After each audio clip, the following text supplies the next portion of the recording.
buenas, atención a una de las noticias del día. Rusia estaría espiando sobre infraestructuras energéticas en aguas nórdicas con barcos civiles. Es la información que ha desvelado un reportaje de investigación publicado por las cadenas de televisión públicas de Finlandia, Suecia, Dinamarca y Noruega. Los objetivos de ese espionaje: plantas eólicas, gasoductos, cables para la electricidad y para el tráfico de datos, es decir, infraestructuras energéticas críticas. Según el reportaje, 50 barcos civiles serían parte de ese programa de recogida de inteligencia sobre esas infraestructuras energéticas. Muchos de esos barcos habrían sido identificados con el sistema de identificación automática. Se lo contamos enseguida. La jefa de la Comisión Europea, Ursula von der Leyen, promete a los agricultores de los países del este de la Unión Europea, incluidos Hungría y Polonia, un programa de asistencia de 100 millones de euros para levantar la prohibición de importar cereales de Ucrania. También les pide mantener la unidad europea con materia comercial.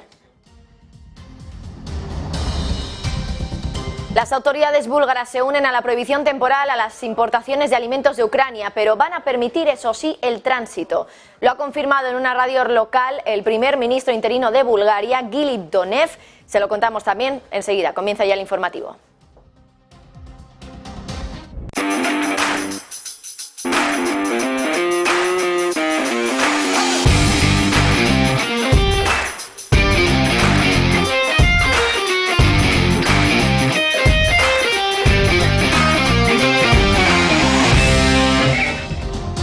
Muy buenas tardes, pues bienvenidos a este informativo y ya se lo avanzábamos en el sumario. Es una de las noticias de la jornada que Rusia estaría espiando sobre infraestructuras energéticas en aguas nórdicas con barcos civiles. Es una información que ha desvelado un reportaje de investigación publicado por las cadenas de televisión públicas de Finlandia, Suecia, Dinamarca y Noruega, y los objetivos de ese espionaje serían plantas eólicas, gasoductos, cables para la electricidad y para el tráfico de datos. Según el reportaje, son 50 los barcos civiles que serían parte de ese programa de recogida de inteligencia sobre infraestructuras energéticas críticas. Muchos de esos barcos habrían sido identificados con el sistema de identificación automática, aunque muchos otros llevan transmisores apagados, según la investigación. De hecho, el reportaje asegura que cuando un equipo de la televisión danesa se acercó a un barco que había estado merodeando cerca de parques eólicos marinos en Dinamarca y Reino Unido, aparecieron hombres armados con pistolas en el barco. La televisión noruega también ha identificado un barco pesquero ruso que había navegado muy lentamente pasando al lado de submarinos nucleares de Estados Unidos que han salido a la superficie en aguas noruegas en por lo menos 4 ocasiones. Una noticia que enseguida en las claves de la tarde también les vamos a ampliar un poquito más. Y antes de nada, está hablando ahora mismo Lloyd Austin, el secretario de Defensa de los Estados Unidos. Vamos a ver si podemos conectar con esa conexión. Welcome to Sweden, to Stockholm and to the naval base of Muskö, and thank you and you visiting for your delegation to visit us here in Sweden. During the meeting today, we've been discussing such things as Sweden's accession into NATO. We've been discussing the situation in Ukraine.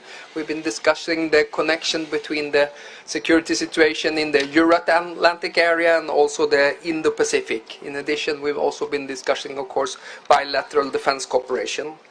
We are very grateful for the continued support from the United States for Sweden's application to NATO and the clear message from you on the importance of a quick ratification for Sweden's bid to join the alliance and become a full-fledged member of NATO. Your visit to Stockholm today, together with the United States' very frequent military presence through training, exercises and other activities in Sweden and in our neighborhood, is also very much appreciated. As we speak, there's a battalion from the US Marine Corps, together with other important US military assets and capabilities, who are also participating now in the exercise Aurora 23. I would also like to thank you, Secretary Austin, for the United States leadership for NATO and European security at a critical time for our security due to Russia's brutal invasion of Ukraine.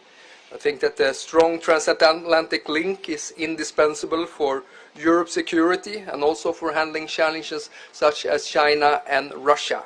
But thank you also for your support and your personal leadership in supporting Ukraine and the Ukraine Defense Contact Group. That's been indispensable, and we're also going to be meeting at the Ramstein format later on this week. I always say that supporting Ukraine is the right thing to do, but it's also the smart thing to do when it comes to the military support that we provide for Ukraine. It is needed so that Ukraine can reclaim lost territory and regain its freedom. And by supporting Ukraine, we're also investing into our own security. As Ukraine is, of course, fighting for its freedom, but is also fighting for a safer and more secure Europe. It's a top priority for the Swedish government to continue support for Ukraine, being that politically, being it humanitarily, being it economically and military, for as long as needed. Sweden has so far provided 1.9 billion euros in support for Ukraine, out of which 1.5 billion is military support. The fundamentally altered security environment in Europe and the deterioration of the security environment in Europe, our assessment is that it's long-term, and it's something we have to take into consideration. We're also, of course, stepping up support for Ukraine, and therefore we have to also invest into the deterrence and defense demands that are stepping up. And here, of course, Sweden is also stepping up its defense investments, and our aim is to reach 2% of GDP by the latest by 2026. The United States is a much appreciated partner to Sweden and a key partner. Bueno, pues de momento, palabras ahora mismo del ministro de Defensa de Suecia, que básicamente está pidiendo una ratificación rápida de la entrada de Suecia en la Alianza Atlántica, y básicamente también está diciendo que esa preparación de seguridad que está llevando a cabo Europa tiene que ser para el largo plazo, es decir, ese gasto en defensa ya no es solo por una amenaza que esté en el futuro más próximo, sino que más bien tiene que ser, bueno, pues algo que modifique un poco esa mentalidad que teníamos hasta ahora en Europa para algo que se quede en el largo plazo. Seguimos escuchando a ver si, bueno, pues el siguiente en comparecer es ya el secretario de Defensa de Estados Unidos. In the years to come, and hopefully soon also as allies inside NATO. Thank you very much, Secretary. Mr. Minister, thanks for hosting me today, and thanks for the warm welcome. And a special thanks for this great weather. It's great to be here in Stockholm and to be among friends in a proud fellow democracy. Now, we're meeting in a crucial moment for European security. It has been more than a year now since Russia launched its cruel and unprovoked invasion of Ukraine, which has dragged Europe into its worst security crisis since the end of World War II. And as Mr. Johnson just said, the United States, our allies and our partners are deeply committed to supporting Ukraine for as long as it takes.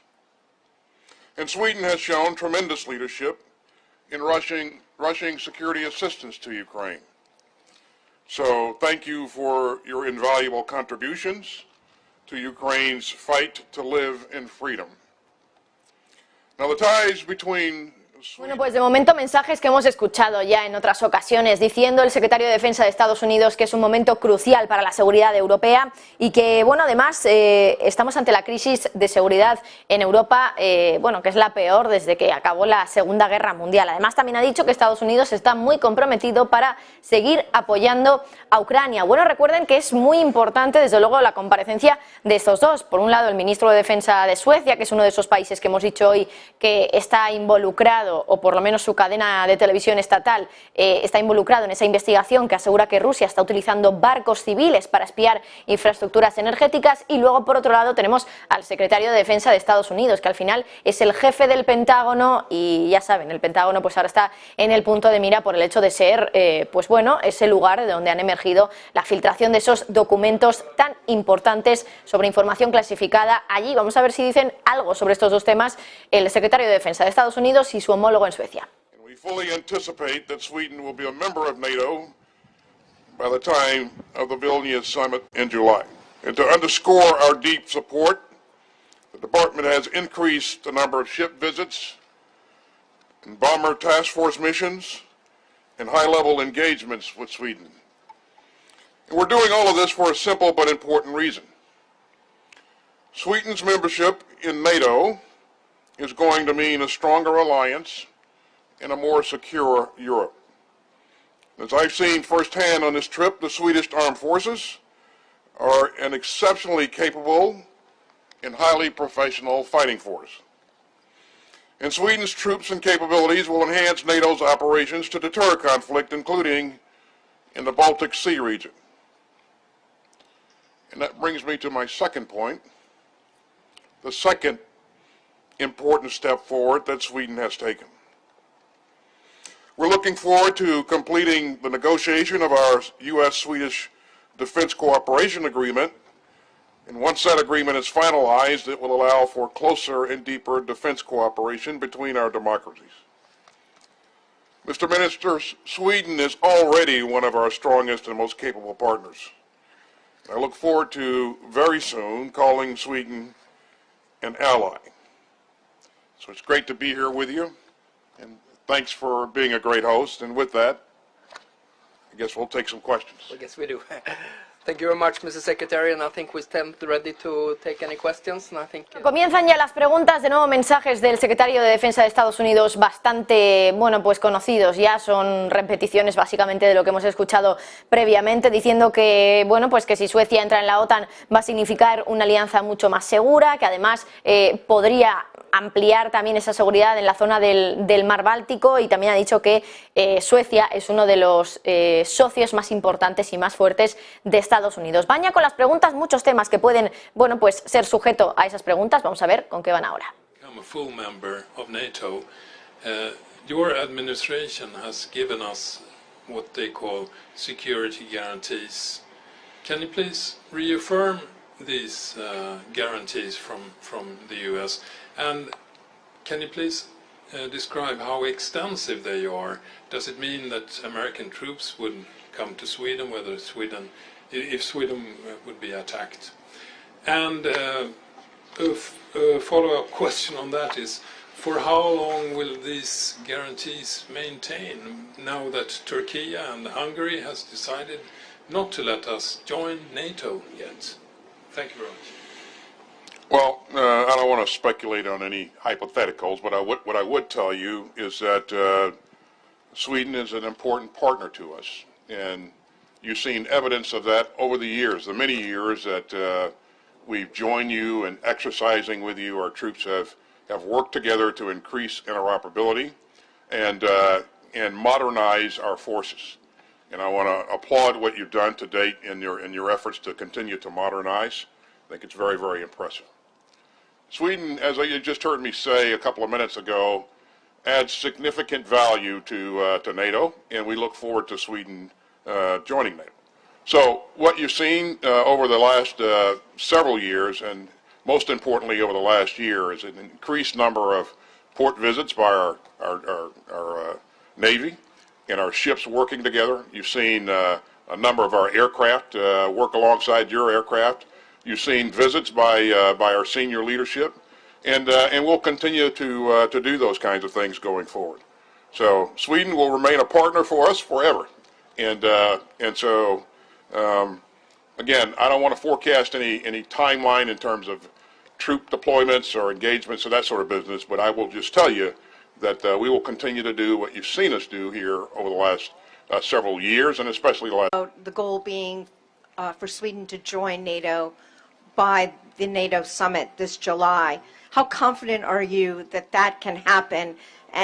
Bueno, el periodista le ha preguntado sobre todo si puede dar alguna fecha donde estimen que puede producirse ya el envío de tropas directamente de la alianza de Estados Unidos a Suecia. Esto sí, no ha querido pillarse los dedos. El secretario de Defensa de Estados Unidos dice que, bueno, sí que es cierto que ya están trabajando juntos en muchos aspectos. Por ejemplo, dice que los buques de ambos países están pues ya haciendo maniobras conjuntas. Dice que van a seguir haciendo este tipo de cosas, pero que tampoco se atreve a dar exactamente una fecha en la que Estados Unidos va a mandar sus tropas a Suecia en el caso de que entre finalmente en la Alianza Atlántica. Pregunta ahora para el ministro de Defensa de Suecia. I feel and I think Sweden feels more secure now after we became invitee to NATO. We're militarily more integrated into now than before we had the invitee status. We have received reassurances from the United States and other important partners about our security. We see a much more active exercise pattern from the United States and other countries in our vicinity, and that builds security. And I take Secretary Austin's, your visit to here is as a commitment to the United States engagement into Sweden's security, as is so in this regard as well as our bid to join the alliance. Now, let me say I'm hopeful that we will be able to join NATO by the Vilnius summit. I think the Vilnius summit is going to be a very important moment for the alliance as it's stepping up its activities when it comes to deterrence and defense, with everything from regional plans, force capabilities, and new command and control structures. And of course we want to be there. Bueno, pues se está diciendo ahora mismo el ministro de Defensa de Suecia algo bastante optimista. Dice que espera que para la cumbre de la OTAN, que se va a celebrar en Lituania, concretamente en el mes de julio, dice que para entonces espera ya entrar en la OTAN, en la Alianza Atlántica. Bueno, como insistimos, optimista el ministro de Suecia. Vamos a continuar escuchando porque me parece que ahora va una pregunta para el secretario de Defensa. Turkey is an important NATO ally, so it's important that they have a capable and up-to-date capability, and in terms of when they're going to make decisions, I won't second guess their leadership or predict when their leadership's going to make decisions. I would just say that it's important to all of us that they make the decision sooner versus later, because we all look forward to having a very capable Sweden sitting at. Bueno, y antes de nada, pues ya les estamos comentando mensajes que, bueno, pues ambas partes ya nos han transmitido en otras ocasiones, después de esa reunión donde básicamente pues quieren poner de manifiesto esa relación cercana, gay, entre estos dos países, Estados Unidos y Suecia. Por otra parte, seguimos con las noticias geopolíticas del día. La jefa de la Comisión Europea, Ursula von der Leyen, ha prometido a los agricultores de países del este de la Unión, es decir, Hungría y Polonia entre ellos, un programa de asistencia de 100 millones de euros para levantar la prohibición de importar cereal de Ucrania. También les pide mantener la unidad europea en materia comercial. Bueno, las autoridades búlgaras se han unido hoy también a la prohibición temporal a las importaciones de alimentos de Ucrania, pero van a permitir el tránsito. Lo ha confirmado en una radio local el primer ministro interino de Bulgaria, Gilip Donev. Explica que tras la introducción de corredores para los cereales ucranianos, importantes volúmenes de alimentos han permanecido en el país y han perturbado las cadenas básicas de producción y comercio. Añade además también que Bulgaria sigue siendo solidaria con Ucrania, pero las quiebras de sus productores agrícolas no van a contribuir en absoluto a su causa. Bueno, una de las preguntas que muchos nos hacemos es hasta dónde va a llegar la guerra en Ucrania, y hay algunos que creen que todavía tendremos todo este año de guerra, que no será hasta el siguiente cuando termine. El secretario de Defensa británico cree que el conflicto en Ucrania continuará en 2024. Eva Villanueva. Muy buenas. Reino Unido cree que el conflicto en Ucrania, esa invasión que Rusia lanzaba en febrero del año pasado, lo que Moscú bautizó como Operación Especial Militar, va a continuar más allá de este año y se prolongará en 2024. El secretario de Defensa británico, Ben Wallace, ha mostrado su confianza en que las Fuerzas Armadas de Ucrania van a lanzar la contraofensiva planeada. En una entrevista con reporteros en Washington decía que este año o el próximo Ucrania va a continuar haciendo esfuerzos en esta dirección, pero no se ha quedado ahí, y ha añadido que hay que ser realistas y que Rusia no va a colapsar por arte de magia.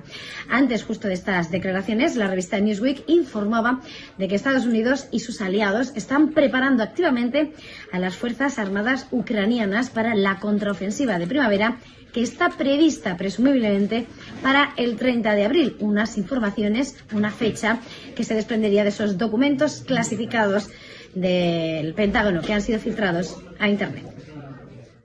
Bueno, y antes de nada, antes de continuar con noticias geopolíticas, vamos ya con este paréntesis que hacemos todos estos días por los resultados que van saliendo a estas horas, resultados hoy de algunos bancos también. Sergio Fernández, muy buenas, cuéntanos cuáles han sido las cuentas que han salido ahora. Muy buenas tardes, Marta. Pues igual que sucedía en el día de ayer, los grandes bancos han sido los principales triunfadores de esta lectura de resultados, y vamos a comenzar pues por el más importante. Comenzamos con Morgan Stanley, que ha superado las expectativas. Un beneficio por acción de $1,70, se estimaba $1,66, un pelín por encima, y también ha superado las expectativas en cuanto a los ingresos netos. 14.500, se esperaban 14.070, así que, pues como decimos, unos resultados bastante positivos en este caso para Morgan Stanley. Te voy a hablar también de uno de los bancos que además estuvo en peligro con toda esta crisis bancaria que se despertó en las últimas semanas. Te voy a hablar de US Bancorp. También ha superado las expectativas en el beneficio por acción, $1,16, se esperaban 1,13, ligeramente por encima, pero ojo con los ingresos, porque ha superado las expectativas y con creces. 9.470 millones de dólares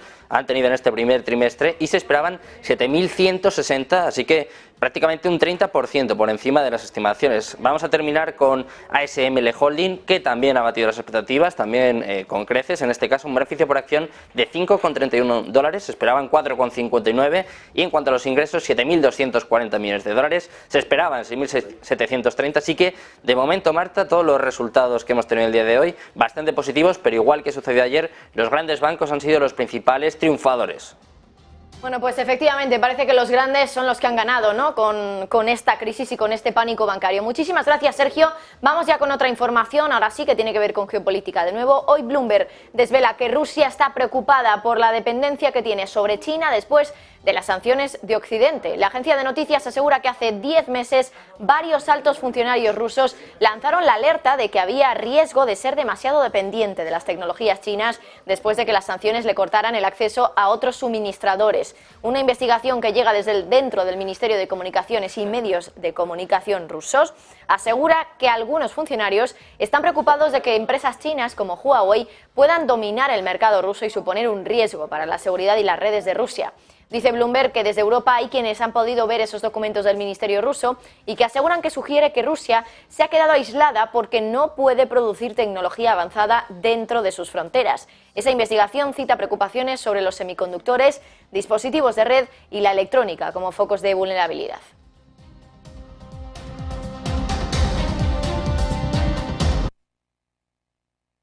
Bueno, y antes de nada, antes de continuar con esas noticias del mundo geopolítico, vamos a hacer una parada en el dato del día, que es el dato de inflación en Reino Unido. El problema de la inflación allí no parece dar tregua. Las cifras de IPC siguen a doble dígito. Hoy hemos conocido el dato de marzo, aunque ha bajado 3 décimas, es verdad, sigue en ese doble dígito con un 10,1% de inflación, que además es peor de lo que se esperaba. Los expertos pensaban que el dato iba a caer hasta el 9,8, es decir, volver al dígito único. Es cierto que los precios de la energía han caído en marzo de este año, sin embargo, el impulso de este mes ha venido sobre todo de los costes de los alimentos, el ocio y la cultura. Un dato de inflación que podría provocar que el Banco de Inglaterra vuelva a subir los tipos en la siguiente reunión a principios del mes de mayo.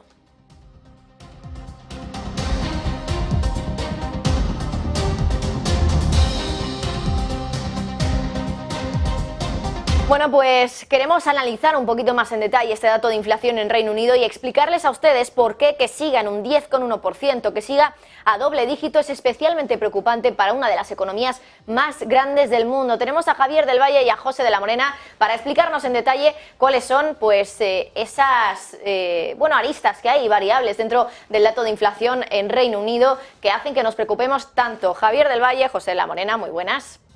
Muy buenas tardes, Marta. Bueno, lo primero, me mojo yo primero, José, si no te importa, si te queda una palabra para lo que está pasando en Reino Unido, sería la estanflación. Ya lo venimos viendo en los últimos meses, pero es que esas esperanzas de que posiblemente la inflación podía empezar a desacelerar rápidamente en Reino Unido también, viendo cómo está desacelerando en Estados Unidos, pues parece que se desvanecen. Y con ello se desvanece también las probabilidades que había de que hubiese una pausa por parte del BOE, del Banco de Inglaterra, y el movimiento que estamos viendo en los intereses, que me parece la parte más importante de todo esto.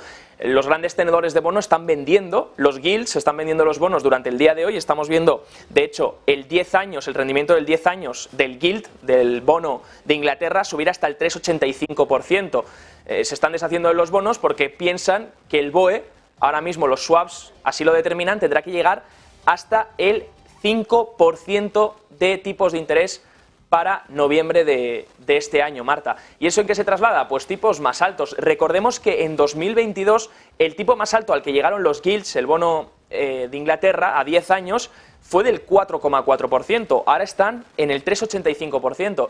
Si seguimos en ese camino, posiblemente algo más pueda pasar, porque en 2022, no olvidemos, esa situación que hubo con los fondos de pensiones, que tuvieron que salir a rescatarlos, que tuvieron que intervenir la curva en la parte del 10 años y comprar bonos. El Banco de Inglaterra, mientras hacía un QT, mientras se supone que está haciendo una política restrictiva, tuvo que salir a comprar bonos de 10 años para volver a hacer que el interés bajase y ayudar a esos fondos de pensiones que tan expuestos estaban en estos bonos y que estaban viendo acumular las pérdidas a medida que los intereses seguían incrementando. Esto no solo se está trasladando en Reino Unido, la gente cree que es un hecho aislado y ahí se queda, no. Estamos viendo cómo los intereses también en Estados Unidos están repuntando, lo que está haciendo que ahora mismo los futuros pues no abran en su mejor día, vemos un tono negativo, veremos cómo se desarrolla durante el día, pero a todo esto solo hay una palabra y es esta inflación, y uno de los ejemplos sería hablar de la categoría, ahora José La Morena profundizará en categorías, pero la de alimentos, claro. 19,1%. Bueno, 19,1% ahora, pero llevamos una subida que ha rondado más del 40%, ha llegado a estar con subidas del 49%. Por ejemplo, el aceite de oliva, subidas 49,2%, azúcar un 42%, la leche en el entorno del 38%, otros tipos de comida 37%, el queso 33%. La subida en los alimentos es espectacular. Y eso que el Banco de Inglaterra, como dices, se las prometía felices y creía que iba a alcanzar el objetivo del 2%. De hecho, el propio Banco de Inglaterra argumentaba que la política energética del gobierno de Rishi Sunak estaba siendo tan positiva, tan buena y tan efectiva, que iban a hacer que bajaran. Bueno, lejos de todo eso, en realidad la energía está disparada. Al punto de que hoy mismo, tras este dato de inflación, la gente del National Energy Grid, que bueno, viene a ser esa compañía energética con la que cuenta Reino Unido de manera nacional, con carácter nacional, ha salido a decir que no se preocupen a la ciudadanía porque no habrá apagones para el verano. ¿Por qué dice esto? Porque a la vista de esta inflación y con la subida que sigue habiendo de precios, si hacia verano nos acercamos a unos precios que se siguen elevando, que lejos de caer, porque claro, ahora hablamos de si pueden caer otros componentes, que ya veremos qué pasa con los alimentos y el problema que hay con el grano desde Ucrania, que está haciendo que se abarate todavía más, o sea, que se encarezca demasiado para algunos países y se abarate solo el grano. Y eso hace que haya otros productos dependientes de esto, a los que si les falta, volveremos a ver subidas. Pero decía yo, sobre la energía, están saliendo al paso de que no haya apagones, porque si sigue subiendo el precio del kilovatio hora, del pool allí, el problema que tienen en Reino Unido es que ahora mismo ya está subvencionado. Es decir, ya hay una política que hace que el gobierno remunera las facturas de los británicos hasta en 1.500 libras anuales. Puede llegar, hay hogares que incluso más, pero bueno, de forma promedio, unos 1.500 libras anuales. ¿Qué es lo que pasa? Que con este ritmo de inflación, en mitad del verano, si hay una demanda fuerte, por lo que sea, de aires, de energía, es decir, que pongas el aire acondicionado, que tengas ese tipo de problemáticas, si tuvieran un verano caluroso, puede haber un problema gordo. Y es que se están saliendo del promedio. Y si te sales del promedio, el plan nacional lo que hace es que haya apagones controlados en horas. Es decir, que no vas a tener luz, que durante horas te vas a ver directamente con lo que llaman el blackout, con el apagón. Así que ha salido National Grid a decir que no se preocupen, que está todo pensado para que no haya apagones, pero en realidad no han definido cuál es ese plan real. Y este es uno de los asuntos, Javier, Marta. Pero otro pasa por las rentas, por ejemplo, del alquiler. El alquiler, de media, está en el entorno de las 1.200 libras si vives muy alejado de los núcleos urbanos. Si vives en los núcleos urbanos, está en el entorno casi de las 2.000. 2.400 si hablamos de Londres.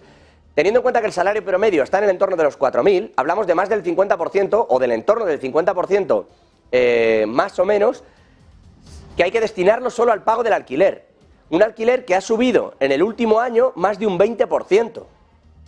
Y mientras todo esto está ocurriendo, lo que vemos es, para que se hagan a la idea, mirando a los datos de inflación y a las curvas, los precios suben un 10,1, lo estábamos hablando. En el sector privado y en el sector público se han subido los sueldos intentando paliar esto, pero no es suficiente. En el sector privado un 5,9, perdón, un 6,9, un 5,3 en el sector público, y a pesar de una subida así, de un 6,9, insisto, casi un 7% en el sector privado, el golpe está siendo brutal, porque si te suben el alquiler un 20% y suben los productos de la compra un 40%, con eso y la energía, ojo, porque hablar de apagones, por más que lo diga National Grid, no es descabellado y preocupa mucho, sobre todo si tenemos en cuenta lo que estás diciendo, Javi, que es que todo esto parece ir a mantenerse. La perspectiva de lo que estamos viendo con la subida de tipos de interés y aún así, estos precios es claramente esta inflación.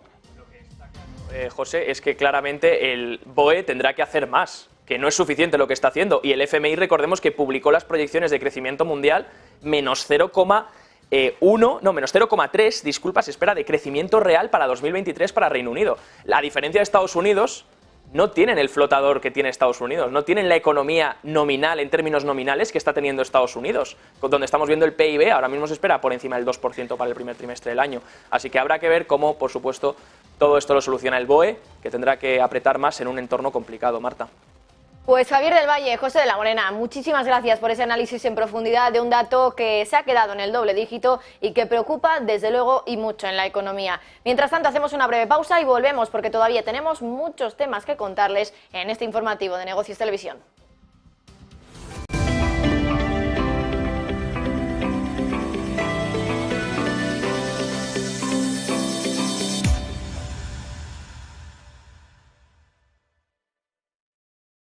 Ven al Torreón, estamos en El Pardo, un espacio único en plena naturaleza. Disfruta de momentos de desconexión mientras saboreas la mejor gastronomía. Disponemos de 7 amplias terrazas y salones para todo tipo de eventos. Degusta nuestros exquisitos platos acompañados de una selecta bodega de vinos. A tu servicio, un gran parking y zona infantil. Abierto los 365 días del año. Cocina ininterrumpida desde las 10 de la mañana hasta las 12 de la noche. Haz tu reserva.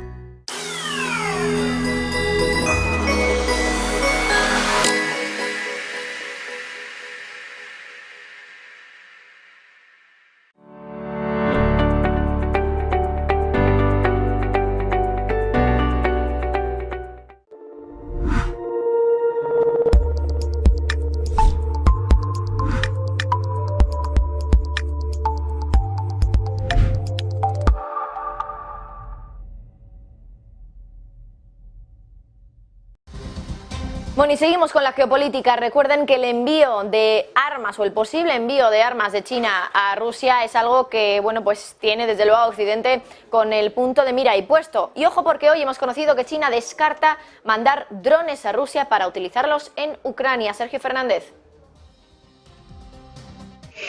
China vuelve a rechazar haber ofrecido drones a Rusia en la invasión de Ucrania. Hace semanas el fabricante chino de drones DJI ya negó que tuviera tratos comerciales con Rusia tras informaciones que afirmaban que estaba negociando con el ejército del país sobre la producción en masa de drones kamikaze. Ucrania está apelando a un fabricante chino de drones civiles para que bloquee lo que el gobierno ucraniano considera que es su uso por parte del ejército ruso para atacar con ataques de misiles. No es la primera vez que avisan de que las fuerzas rusas están utilizando productos DJI para navegar su misil. De hecho, hace un mes ya pidieron a China que desactive los drones en Ucrania que fueron comprados y activados en Rusia, Siria o Líbano. De hecho, pedían que bloqueen estos productos que están ayudando a Rusia a matar a los ucranianos. Bueno, y atención al movimiento de Estonia. Va a celebrar los juegos de ciberguerra más grandes de la historia. Estamos hablando de que más de 3.000 participantes de 38 países distintos van a practicar para defender a un país ficticio de ciberataques simulados en un ejercicio que está afiliado a la OTAN y que se celebra en Tallinn, en Estonia, esta semana. Se trata del ejercicio anual Locked Shields y va a implicar miles de ataques a sistemas de infraestructura crítica simulados como bancos y centrales eléctricas, lo que, bueno, pues se ha calificado por parte de algunos medios de comunicación como Bloomberg, bueno, pues como de juegos de ciberguerra en ese simulacro de 3.000 personas.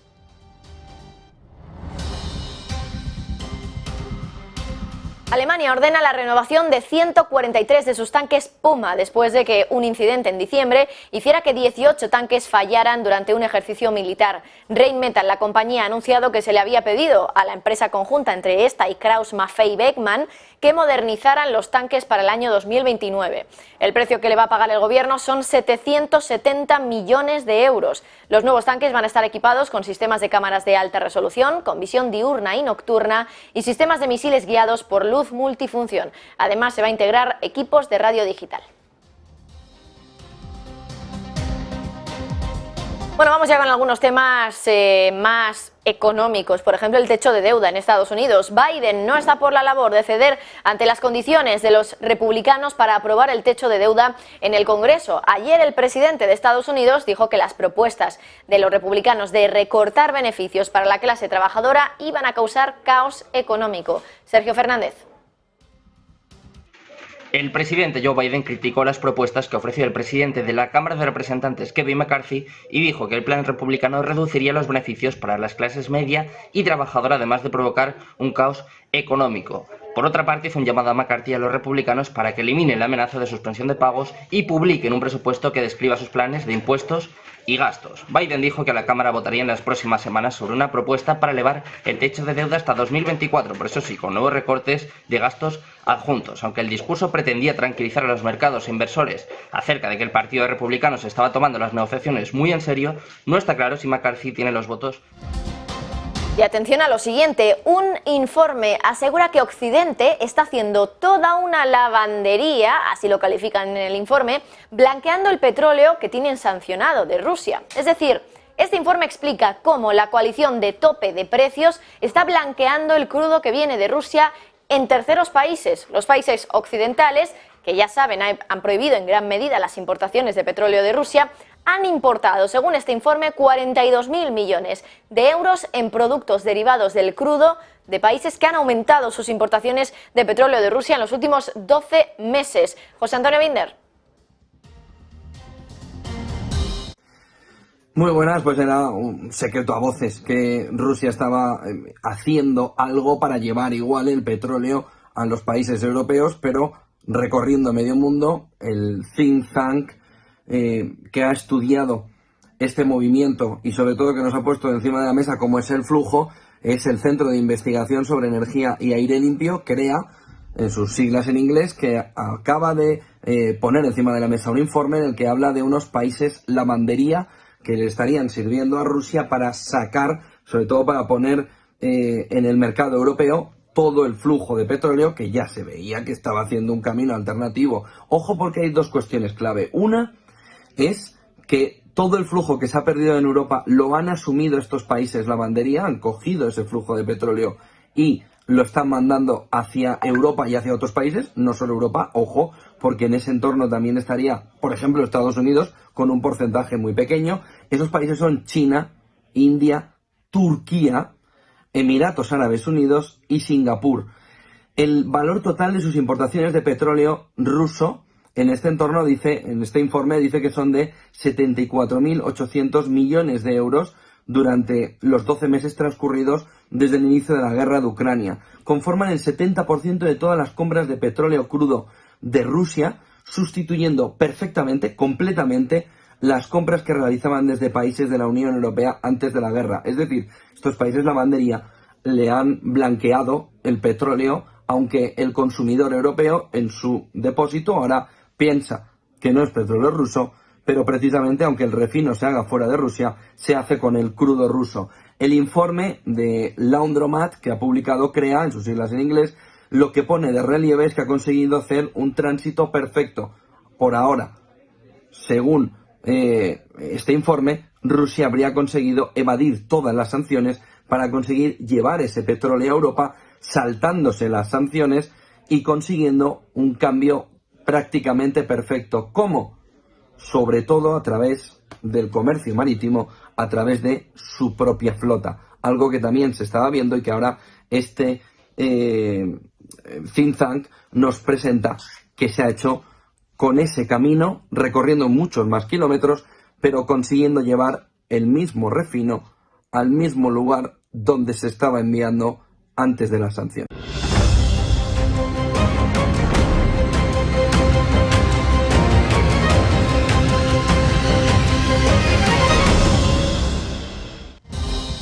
Europa está almacenando niveles récord de gas natural tras un invierno más suave de lo previsto. El almacenamiento del bloque ha llegado a un total del 55,7% de la capacidad a principios de este mes. Son datos del Gas Infrastructure Europe. Es el nivel más alto para principios de un mes de abril desde al menos 2011. El nivel está alrededor de 20 puntos porcentuales por encima de la media de los 5 anteriores y ha aumentado todavía más, al 56,5% en las últimas 2 semanas. La comisaria de Energía de la Unión, Kadri Simpson, ha dicho que el hecho de que las reservas de gas están llenas a más de la mitad significa que Europa termina en una posición cómoda esta temporada de calefacción y que ahora tiene más margen para reducir las importaciones de gas natural licuado de Rusia. De Citigroup ha elevado su previsión de crecimiento económico mundial para 2023 al 2,4% frente al 2,2% previsto anteriormente. Ahora espera que la economía de Estados Unidos entre en recesión en el cuarto trimestre de este año. Anteriormente se esperaba una recesión en el tercer trimestre de 2023. Bueno, y hemos comentado en detalle la inflación del Reino Unido y qué pasa con la europea, porque hoy hemos conocido el IPC de la eurozona, que baja al 6,9% en marzo gracias a la caída en el precio de la energía, pero la inflación subyacente de la eurozona alcanza un nuevo máximo del 5,7%. Hay datos que preocupan al Banco Central Europeo y hay partidas como la de los alimentos que siguen subiendo. Además, hay que tener en cuenta ese efecto base. Todo sobre el dato de inflación de hoy nos lo ha puesto en resumen nuestra compañera Raquel Rero. La inflación general de la eurozona se modera al 6,9% en el mes de marzo frente al 8,5% de febrero. Principalmente se debe a la rápida caída de los precios energéticos, de los costes energéticos y sobre todo del precio del gas natural comparado con hace un año, cuando inició esa subida de precios derivado de la invasión rusa de Ucrania. Es un dato que a priori parece esperanzador, pero que en realidad es el reflejo de un efecto estadístico, algo que ya nos indicaba con el dato adelantado de Eurostat. La explicación: la fuerte subida de los precios en marzo de 2022, al comienzo de la guerra, disparó el número índice al que se referencia la inflación, generando una tasa de variación anual muy elevada. A un año vista, la comparativa genera un gran contraste debido, entre otros factores, al abaratamiento de la electricidad y los carburantes ante una menor presión sobre los precios. Por el contrario, la inflación mensual se sitúa en el 0,9%, una tasa que es todavía extremadamente elevada. Por otro lado, la inflación subyacente, excluidos los elementos más volátiles como la alimentación o la energía, se sitúa en el 5,7% en el tercer mes del año. Ahora, ese mismo proceso está funcionando de forma opuesta. Los precios siguen subiendo porque la inflación se acumula, pero al realizar la comparación con el año anterior, cuando subió mucho, la tasa de variación parece menos escandalosa. Quedémonos con estas ideas porque este proceso va a ganar impulso, lo vamos a seguir viendo en los próximos meses, en las próximas estadísticas de precios. Son unos precios que siguen preocupando a pesar de esta bajada al Banco Central Europeo. A los responsables de política monetaria les preocupan que los elevados costes de la energía se hayan filtrado al resto de la economía en general y que vayan a persistir en todos los sectores, desde los servicios hasta los salarios, haciendo que la inflación sea mucho más difícil de controlar.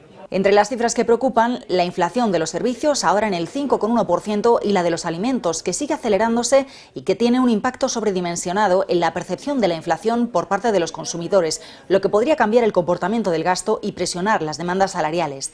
La inflación de los alimentos no elaborados repuntó hasta el 14,7% el mes pasado, frente al 13,9% de febrero. Y seguimos hablando de Europa porque Goldman Sachs ha cambiado las expectativas que tiene para la política del Banco Central Europeo. Argumenta que los datos recientes, los comentarios de los miembros del Consejo y la menor preocupación por el sector bancario han permitido una mayor acción de los halcones del BCE. El banco de inversión había rebajado sus expectativas para los tipos de interés, para el tipo terminal, al 3,5% a raíz de la quiebra del Silicon Valley Bank a principios de este año. Sin embargo, las tensiones bancarias han remitido en las últimas semanas y el banco cree que ahora va a dejar de subir los tipos el BCE